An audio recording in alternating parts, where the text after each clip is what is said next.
c'est l'invité café.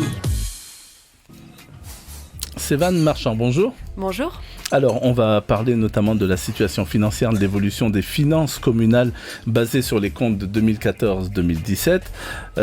Alors, vous êtes deux à avoir travaillé sur cet observatoire des communes, vous et Manon Marcadet, c'est ça ?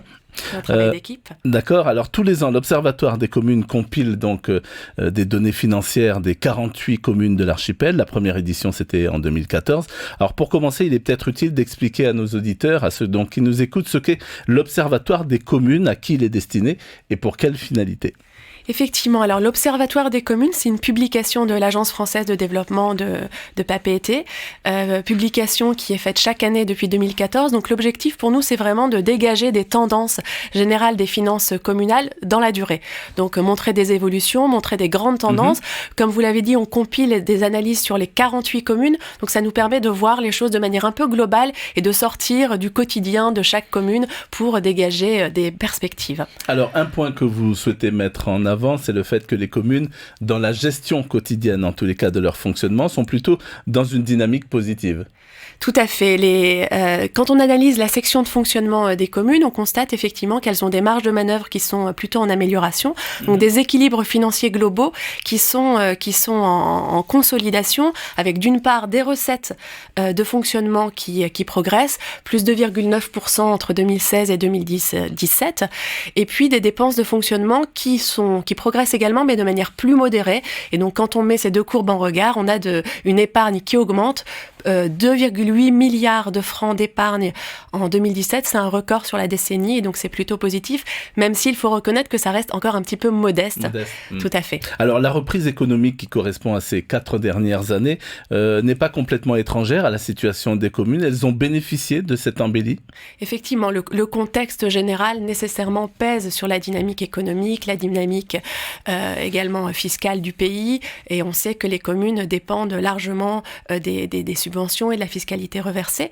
Après, c'est un tout, c'est-à-dire que c'est multifactoriel, cette dynamique positive, et on a vraiment aussi des efforts de gestion au niveau des communes qu'il faut saluer, et des efforts de gestion en matière de charges de personnel, en matière d'optimisation également des redevances, et c'est tout ça qui permet de doper un petit peu ces capacités des communes. Alors la question qui vient quand même à l'esprit, c'est celle-ci, les communes aujourd'hui, en 2019, est-ce qu'elles arrivent à mieux gérer qu'avant tout l'argent qu'elles reçoivent, parce que les communes peuvent mobiliser de nombreux financements, donc de la part de l'État, du pays. Est-ce que ça se passe mieux aujourd'hui au niveau de la gestion des communes ? Alors, au niveau de l'investissement, ce qu'on peut remarquer, c'est que les dépenses d'investissement sont en augmentation. Pour donner un chiffre, par rapport à 2015, où vraiment il y a eu un gros creux dans les dépenses d'investissement, on a plus 41% en 2017, donc entre 2015 et 2017. Donc c'est vraiment considérable, même s'il faut un petit peu relativiser ce chiffre, compte tenu du mandat électoral. On sait qu'en début de mandat, les dépenses d'investissement sont moins importantes. Alors oui, globalement, effectivement, il y a cette dynamique qui est à la hausse, avec probablement une meilleure recherche de subventions, des capacités d'autofinancement qui sont globalement en hausse, un recours à l'emprunt, peut-être on y viendra, qui est également à la hausse, et tout ça permet peut-être de mieux gérer les capacités de financement des communes, mais il y a également encore des progrès à faire. En tous les cas, globalement, on est dans le cadre d'une bonne gouvernance, on peut dire ? Une gouvernance en amélioration. En amélioration. Tout cas. Alors, vous écrivez dans votre ouvrage, c'est en page 13, que la situation polynésienne doit être nuancée selon les archipels d'appartenance. Alors, est-ce que vous pouvez développer ? Oui, alors, comme je le disais en début d'échange, le travail qu'on fait, c'est vraiment une compilation sur 48 communes. Donc, on dégage des grandes tendances. Mais pour autant, évidemment, il y a des nuances. Et dans ce document, cette publication, on essaye aussi de zoomer sur des archipels, de zoomer aussi sur des strates de communes, les petites communes, les grandes communes, évidemment, elles n'ont pas les mêmes capacités, les mêmes moyens. Et donc, on constate à chaque fois qu'on fait une analyse que par archipel, on peut avoir des tendances différentes, un recours à l'emprunt plus important, des dépenses de fonctionnement plus importantes dans un archipel ou un autre. Et donc, j'invite les auditeurs à regarder plus en détail les archipels qui les intéressent, car effectivement, il y a des distinctions à apporter.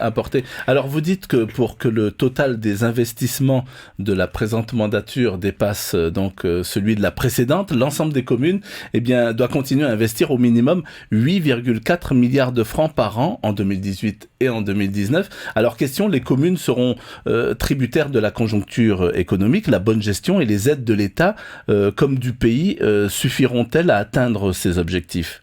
Alors, c'est difficile pour nous de se projeter dans l'avenir, hein, évidemment. Ce qu'on peut dire, c'est qu'on sait que dans les cycles de mandature, on a en fin de mandature souvent des dépenses qui augmentent.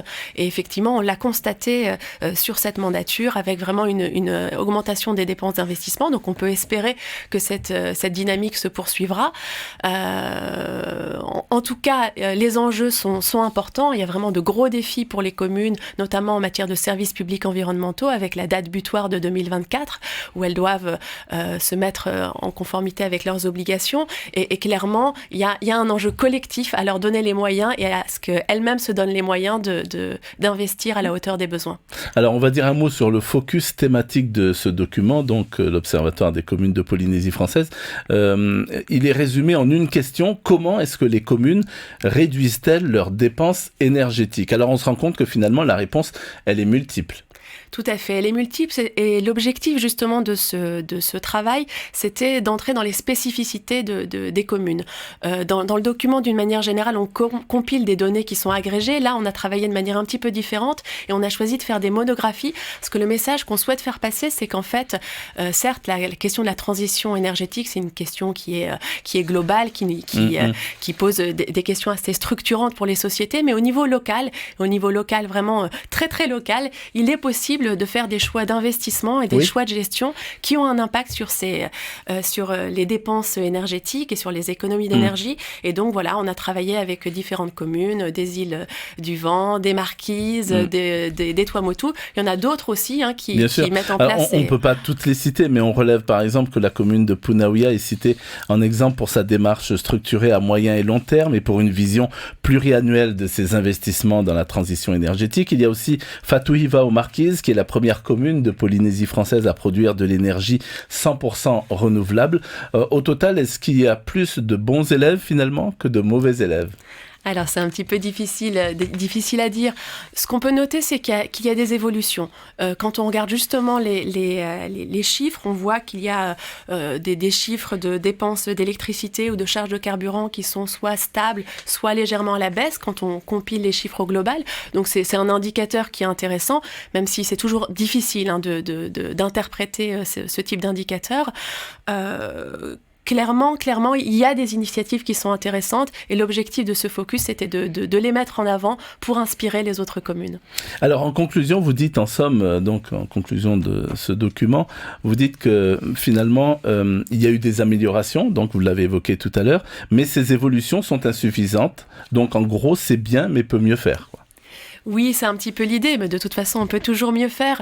Mais le message principal qu'on souhaite faire passer, c'est que les communes, pour les communes, il y a vraiment des enjeux d'investissement qui sont importants. Il y a des besoins des populations, en particulier dans les services publics environnementaux, mais pas uniquement. Et donc, il est important que collectivement, tous les acteurs qui peuvent peser sur la poursuite de ces investissements puissent contribuer à leur mesure pour faire en sorte que, on investisse pour répondre aux besoins. Merci beaucoup Sévane Marchand d'avoir accepté donc notre invitation. Je rappelle que vous êtes responsable du pôle secteur public à l'Agence française de développement et que vous avez travaillé donc sur le dernier numéro de l'Observatoire des communes de Polynésie française avec Manon Marcadet. Merci. Demain matin, pour terminer notre saison des invités, nous recevrons le consul général d'Australie, Paul Wilson, qui est actuellement en visite en Polynésie française jusqu'à samedi. Ce sera sa dernière visite au Fénois après 4 ans à son poste. Donc le consul s'apprête en effet à quitter ses fonctions, une visite qui tournera autour de plusieurs thèmes dont le programme New Colombo Plan, donc destiné aux étudiants australiens. Merci encore. Merci à vous. C'était